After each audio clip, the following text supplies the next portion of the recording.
Bienvenidos a Visión Política, el espacio donde analizamos los temas clave de la agenda pública en México. Soy Gustavo Almaraz Pitri, presidente ejecutivo de Grupo Estrategia Política, y junto a diferentes expertos exploramos las dinámicas que están moldeando el futuro de nuestro país. Acompáñanos y únete a la conversación. Bienvenidos a Visión Política y gracias por sintonizarnos, el primer podcast elaborado en este momento por Grupo Estrategia Política. Soy Gustavo Almaraz, presidente ejecutivo de Grupo Estrategia Política, el primer despacho especializado en México en asuntos públicos, con más de 25 años de actividad en este país. Y hoy estaremos hablando del cierre del gobierno del presidente López Obrador, la llegada, por supuesto, de la nueva presidenta de México, Claudia Sheinbaum, y de la agenda legislativa. Como referencia, pues comienza la administración de la presidenta Claudia Sheinbaum tras concluir la administración del presidente Andrés Manuel López Obrador, una administración que sin duda ha cambiado paradigmas en términos de las narrativas y la forma de gobernar.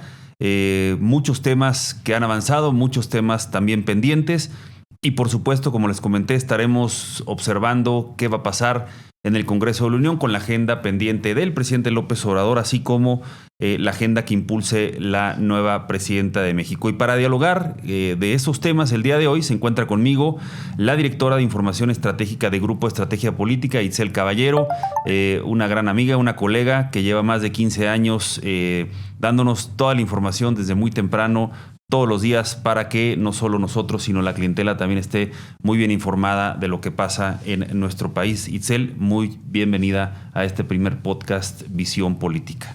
Muchas gracias por la invitación, Gustavo. Encantada de formar parte de este primer episodio de Visión Política. Sin duda estos días pues han sido muy movidos, la dinámica en el Congreso de la Unión, los congresos locales, los nuevos gobiernos y desde luego el cambio del gobierno federal pues trae consigo movimientos y una dinámica importante, un cambio de paradigma, un cambio de gobierno en el que vamos a platicar brevemente o no.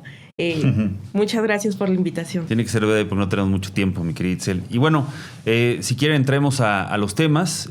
Sin duda la administración del presidente López Obrador hubo, como lo comenté hace rato, un cambio importante de paradigmas en la forma de gobernar, en la forma de construir narrativas. Un ejemplo, o el ejemplo más claro fue la mañanera, ¿no? Estas conversaciones de todos los días, donde el presidente hablaba de 3 a 3 horas y media, incluso a veces más, marcando la agenda diaria, señalando quiénes eran sus adversarios, dando incluso instrucciones no solo a su gabinete, a gobernadores y también al Congreso de la Unión.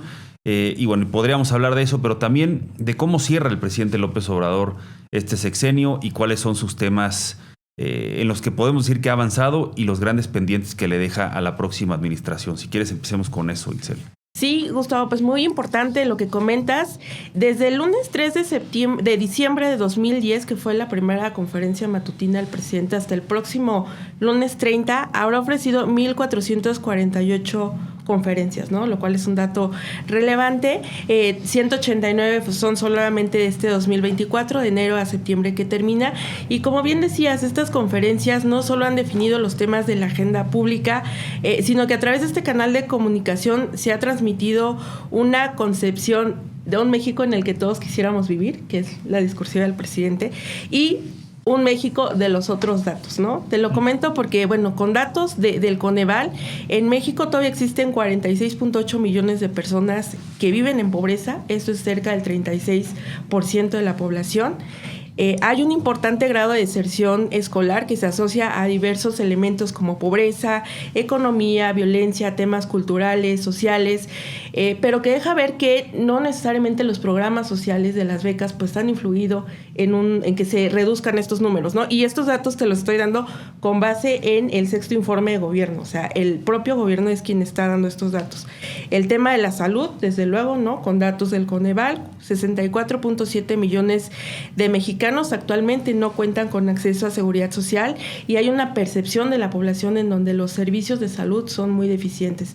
Tienes que esperar mucho tiempo para acceder a una cita médica con un especialista y bueno, ya qué decir de el abasto de medicamentos. Y por último, creo que el gran reto y la gran deuda del gobierno del presidente López Obrador, la violencia, ¿no? Donde justo con datos también de su gobierno, en el país se presentan entre 82 y 83 homicidios diarios, lo cual pues es un dato bastante relevante, ¿no? Entonces por eso te decía, aquí está el México de las conferencias matutinas y el México de los otros datos. Sí, es muy buen punto, Itzel. El presidente todos los días construye narrativas que sin duda desvían, desde mi óptica, la atención de lo relevante. Lo hace de manera muy creativa y muy bien. Creo que eso le ha permitido a él tener esta popularidad y que la gente siga muy conectado con sus características o sus atributos, ¿no? La gente lo ve como un hombre honesto, como un hombre que conecta con la gente, pero lo relevante, me parece, es el tipo de país que le va a dejar a los mexicanos que nos quedamos aquí y, por supuesto, a la doctora Sheinbaum, y das datos muy relevantes, ¿no? Un crecimiento mediocre que, si bien ha sido también la característica de gobiernos anteriores, hay un crecimiento económico de más o menos 1.1%, con eso va a terminar. Pareciera también que en los datos de inseguridad pues rompe récords de la cantidad de homicidios por mexicanos que tenemos aquí en nuestro país. Mucho rezago en los temas de educación, y también hablas de los rezagos en los temas de salud. Por supuesto, creo que van a venir retos importantes en energía, en agua. Tenemos, creo que, grandes focos rojos en los temas de Pemex, ¿no? Y Comisión Federal de Electricidad respecto de sus capacidades no solo técnicas, sino también económicas. Y bueno, las grandes cargas que también trae la próxima administración respecto de la conclusión y administración de los nuevos proyectos que el presidente ha impulsado, como el AIFA, el Tren Maya, que si bien son proyectos de infraestructura interesantes, pues hay que mantenerlos y hay que seguirles dando apoyo, así como la gran cantidad de programas sociales que hoy ya se cargan y están a nivel incluso constitucional. Me parece que haces un recuento interesante, y faltaría a lo mejor mencionar uno de los retos más importantes, Itzel, que es la relación internacional en general, en donde el presidente ha discutido sistemáticamente con los españoles, los americanos, pero bueno, creo que la relación más importante sin duda es la de los americanos, ¿no? En donde tenemos un tratado, la conexión comercial es enorme, y viene una revisión que inicia en el 2025 y concluye hacia el 2026 con una nueva administración que no sabemos quién será, si Kamala Harris o Donald Trump. Sí, no, totalmente de acuerdo en lo que comentas, Gustavo. Creo que los 100 primeros días de Claudia Sheinbaum van a definir pues un poco el rumbo del gobierno. Creo que sus principales prioridades, o las que podrían ser sus principales prioridades, serán el tema de seguridad.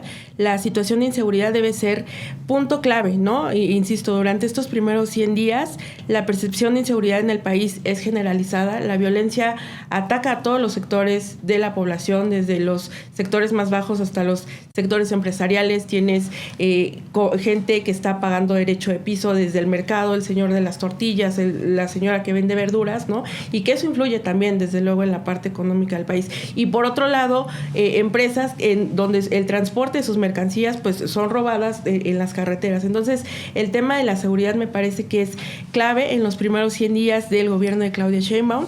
También garantizar la certeza respecto al marco jurídico, ¿no? Todas estas reformas que hemos visto ahorita en el Congreso pues han traído una ola de incertidumbre, ¿no? Y de oposición también a todo este contexto político, a la forma en la que empieza el Congreso de la Unión, que ya hablaremos más adelante. Mencionas muy, muy importante tema, las relaciones exteriores, ¿no? Pareciera que el presidente López Obrador es un tema que dejó de lado, pero que creo que Claudia Sheinbaum, con el equipo del que se está haciendo, pues va a tener mayor participación en foros internacionales, ¿no? Y es importante que lo haga en este contexto de nearshoring para, pues, decirles por qué hay beneficios de seguir invirtiendo a México. Me parece que esos serían 3 puntos clave que la presidenta tiene que enfocar sus acciones en los primeros 100 días de su gobierno. Y bueno, a ver, entonces entremos a la parte de la doctora Sheinbaum, ¿no? Y qué estamos viendo respecto de ella. Hablemos de las características de su gabinete. ¿Hay interlocución o no hay interlocución con la IP? Tú comentaste ya una nueva mirada internacional, ¿hay o no hay? Y son grandes preguntas de si va a suceder o no va a suceder, ¿no? Desde mi óptica, Itzel, yo veo a la doctora Sheinbaum con buenas habilidades políticas que me gustan. navegar las aguas políticas como jefa de gobierno frente a actores potentes e importantes como Ricardo Monreal, Adán Augusto López y el propio Marcelo Ebrard. Y ella fue capaz, con el apoyo del presidente López Obrador, de lograr la candidatura, de navegar la elección y, por supuesto, de ganar, ¿no? Y yo estoy viendo características interesantes de su gabinete. Veo yo personajes cercanos más a la ciencia y más alejados del activismo, principalmente los temas en salud, los temas en medio ambiente, los temas en energía, y me gusta lo que estamos viendo en términos de la colocación de algunos personajes y las carteras de las diferentes posiciones, ¿no? Por supuesto, el propio Marcelo Ebrard para los temas de economía, Juan Ramón de la Fuente en los temas internacionales, y creo yo que hay una sensatez o una real intención de conectarse con el sector privado y de tener una relación mucho más cercana y de escucharlos. Yo creo que se han venido agotando algunos espacios, algunos elementos económicos en donde la participación del sector privado pues va a ser fundamental en la creación de infraestructura y de desarrollo incluso de tecnologías en todos los temas. Y yo veo que genuinamente hay una intención de la administración de la doctora Sheinbaum de tener una relación mucho más cercana con el sector privado. Me interesaría saber tú cómo ves estos temas. Sí, coincido totalmente con lo que mencionas, Gustavo. De entrada, pues la integración del gabinete da mucha certidumbre. Hay gente muy preparada, ¿no? Como bien dices, es un perfil más científico, académico que político, ¿no? Entonces, muchos de los actores que están formando parte del nuevo equipo de la presidenta son parte ya del gobierno actual, que han tenido esta interlocución y esta comunicación más abierta. Sí veo en la próxima presidenta una mayor apertura, y esto pues lo podemos ver desde la creación de este Consejo Consultivo Empresarial, ¿no? Que va a estar liderando Altagracia, que abre un canal de comunicación que me parece que este sexenio estuvo muy limitado a ciertos sectores. No la veo en las conferencias, que sabemos que va a continuar con este ejercicio de comunicación, haciendo como ataque, ¿no? Que vimos mucho en las conferencias del presidente, o señalando ciertos actores del sector empresarial. Me parece que tiene esta visión de construir, de generar de manera conjunta el tema del desarrollo, del crecimiento económico del país, lo cual pues es una visión positiva y pues nos ayuda a sumarle un granito más a este contexto de certidumbre que tiene que transmitir no solo hacia el sector empresarial al interior en el país, sino también a nivel externo. Fíjate que hay muchas preguntas y creo que vale la pena tocarlo aquí en nuestro primer podcast de Visión Política respecto de qué va a hacer la doctora Sheinbaum respecto a su relación con el presidente saliente, ¿no? Tenemos una tradición política en México de que pues, el poder no se comparte, y a partir de que uno le pone la banda presidencial, pues ya ejecutas tú y ejerces el poder al 100%, y a los expresidentes pues los aíslas. En lo personal, y me gustaría escuchar tu visión, Itzel, en lo personal, yo creo que, primero que nada, la doctora Sheinbaum pues, está muy comprometida con el proyecto y con la visión del presidente López Obrador. Creo que la forma de gobernar del presidente López Obrador ha sido efectiva para el movimiento. Hoy gobiernan 23 estados, tienen 22 mayorías en los congresos locales, por supuesto sus mayorías calificadas en ambas cámaras, de facto en el Senado. No están a un senador, pero bueno, hemos visto que no ha sido problema. Y sin embargo, aún así, yo sí creo que la doctora Sheinbaum continuará con la visión del presidente López Obrador y las narrativas de la Cuarta Transformación, pero la realidad la va a obligar a ajustar ciertos temas, que yo creo que ella quiere ajustar, pero que también la realidad la va a obligar a hacerlo. Temas de seguridad, ya lo decíamos, temas de salud, temas económicos, financieros, en donde el margen ya es menor, ¿no? Sí, de acuerdo, Gustavo. Pues tiene una gran chamba y responsabilidad la nueva presidenta.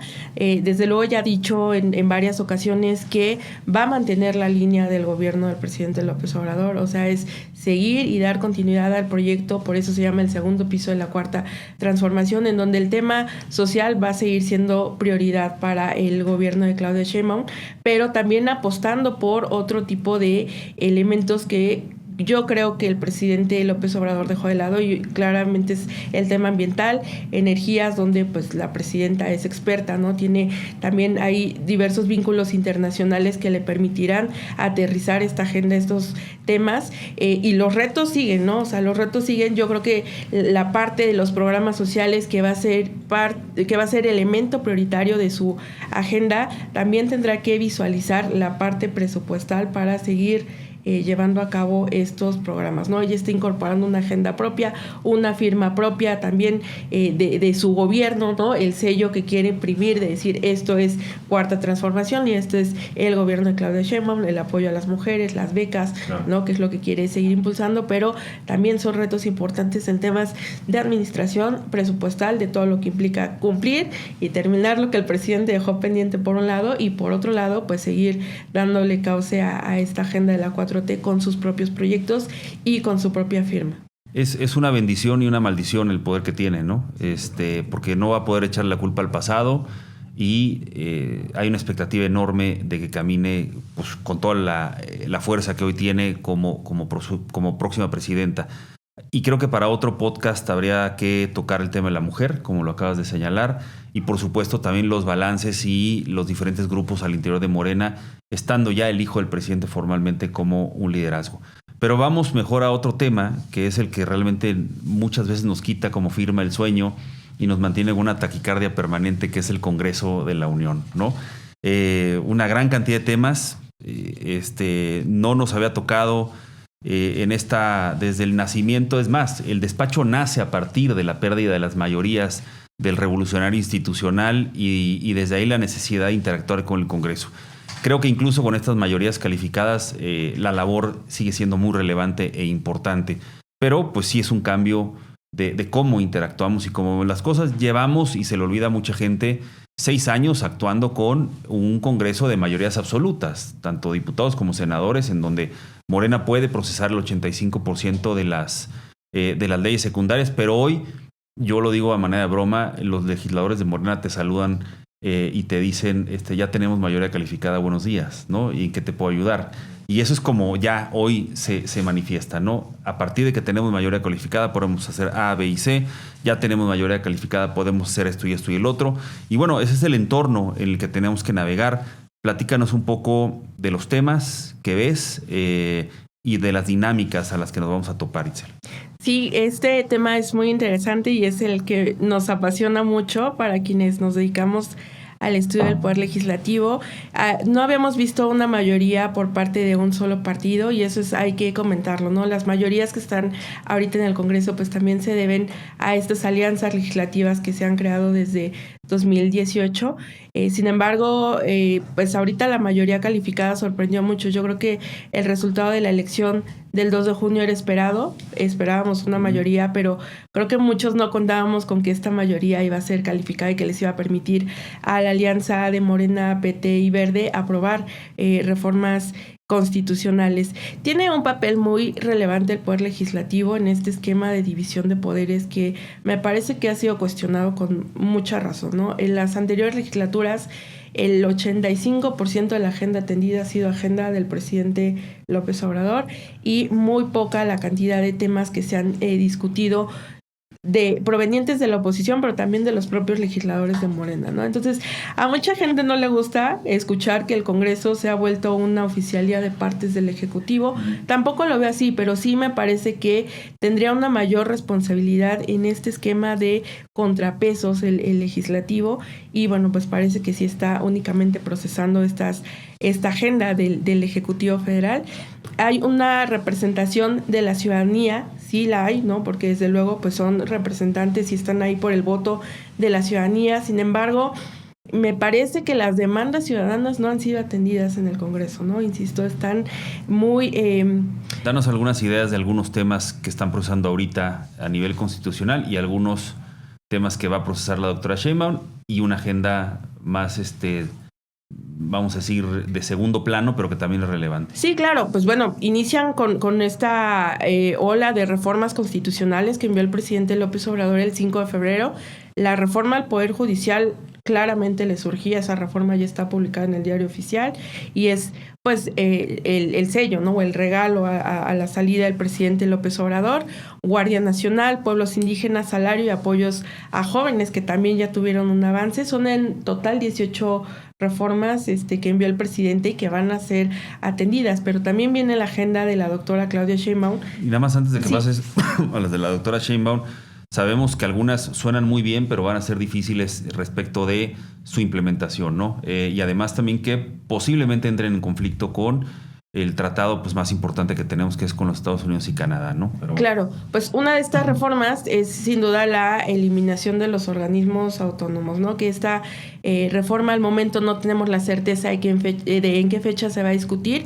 Sin embargo, pues la propuesta se establece como un tema de simplificación administrativa y operativa, pero en realidad es la eliminación de organismos autónomos que surgen, ¿no? Como parte de este fortalecimiento democrático del país y que están ahí por una razón, porque se requiere competencia económica en todos los mercados, porque se requiere mayor competencia y apertura en el mercado y en el sector de las telecomunicaciones, porque como ciudadanos tienes derecho a la protección de tus datos personales, pero también a que el gobierno te informe qué está pasando y qué está haciendo.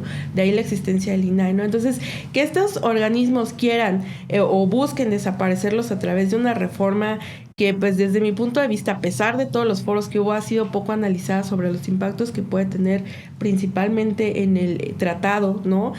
Con Estados Unidos y Canadá, pues es relevante, ¿no? Y sí nos dejaría ver, o yo pondría en cuestión si realmente es una representación ciudadana y si el Congreso está haciendo esta labor de escuchar a la ciudadanía en cualquiera de los órganos que se encuentre organizado. ¿Algunos de los temas de la doctora Sheinbaum? Pues el tema de apoyo a las mujeres, ¿no? Que pues es un apoyo económico a las mujeres. Creo que esta es una deuda que se tiene con la población de las mujeres en México. Tienen que también tomar en cuenta el sistema de cuidados, que está muy pendiente ahí, donde las mujeres pues ocupan un cargo relevante en las casas con el tema del cuidado de las familias, ¿no?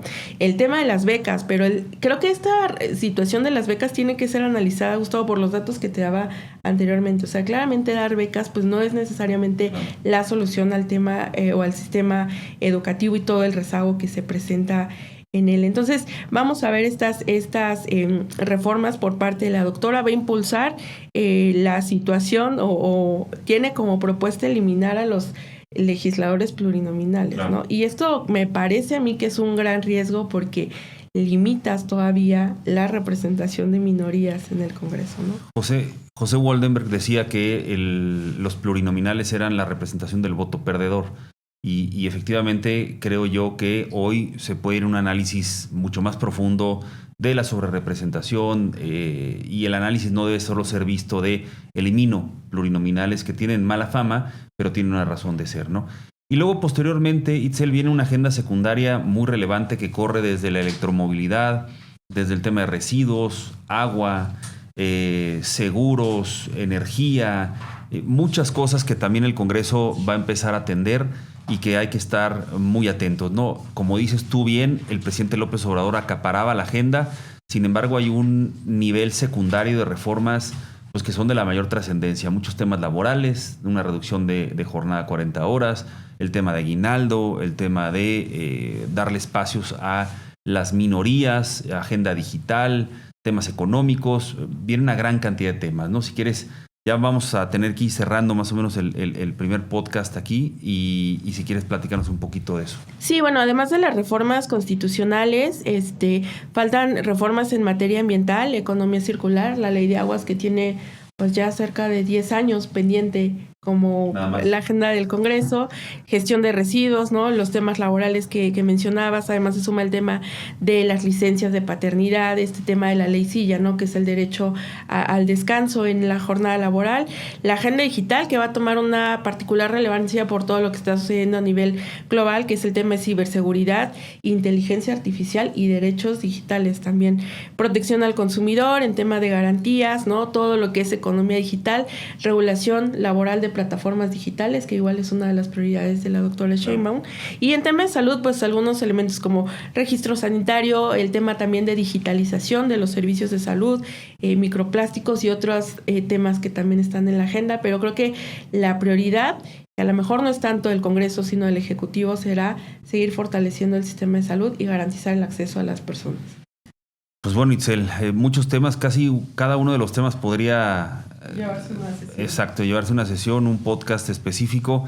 Sin embargo, ya tenemos que ir cerrando y creo que han sido temas pues muy relevantes los que hemos tocado el día de hoy. Por supuesto, la forma de gobernar del presidente López Obrador, su administración durante 6 años con nueva forma de interactuar con las mañaneras, un presidente, por ejemplo, que no salió casi nada al exterior, que todo lo hizo aquí, que hacía giras durante el fin de semana en la República Mexicana y desde Palacio Nacional, desde que se fue a vivir a Palacio Nacional, empezó con esos cambios. Y luego viene esta nueva etapa de la primera mujer presidenta, científica, como ella lo dice, y que hay grandes expectativas con la forma en la que ganan, ¿no? Ganan masivamente, incluso gana con casi 5 millones de votos adicionales al presidente López Obrador y con una menor participación.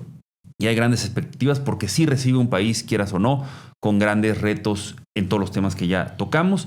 Y luego, pues, una agenda muy cargada en los temas del legislativo, no solo por cambios constitucionales, sino un paquete de leyes secundarias y reformas secundarias que son relevantes para la vida pública de nuestro país. Y si quieres alguna reflexión final, Itzel, y de nuevo gracias por estar aquí. No, muchas gracias por la invitación, encantada de formar parte de este primer episodio. Y nada más una conclusión a modo de reflexión, el último minuto, sobre la responsabilidad que representa ser mayoría en el Congreso, ¿no? O sea, la mayoría me parece que tiene que ser asumida con responsabilidad para justo el tratar estas reformas que se impulsan, pero pues más allá de subirse al pleno y decir somos mayoría y ganamos, pues hay que ponernos a trabajar en los grandes retos, en las grandes peticiones y en las grandes demandas ciudadanas, ¿no? Y que estos ejercicios que ha venido haciendo el Congreso en legislaturas anteriores, como los parlamentos abiertos, los foros, pues no se vuelvan solo un trámite del proceso legislativo, ¿no? Que haya una mayor apertura a todas las voces y que también la mayoría sea asumida desde esa responsabilidad, que se entienda también que hay oposición y que hay una disidencia de muchas de las decisiones que se están tomando en el Congreso. Me gustaría cerrar con esa reflexión, Gustavo. Pues muy buen cierre, Itzel, muchas gracias, y con esto llegamos al final de este episodio. Gracias, Itzel Caballero, directora de información en Grupo Estrategia Política, y le recordamos pues que nos sintonicen en próximos episodios. El siguiente mes seguiremos hablando de los temas relevantes políticos que inciden en la vida pública de nuestro país. Gracias por acompañarnos. Hasta la próxima. Esto fue Visión Política. No olvides enviarnos tus comentarios y opiniones a @GustavoAlmarazP y @GEP-consultoría en X. Nos escuchamos pronto.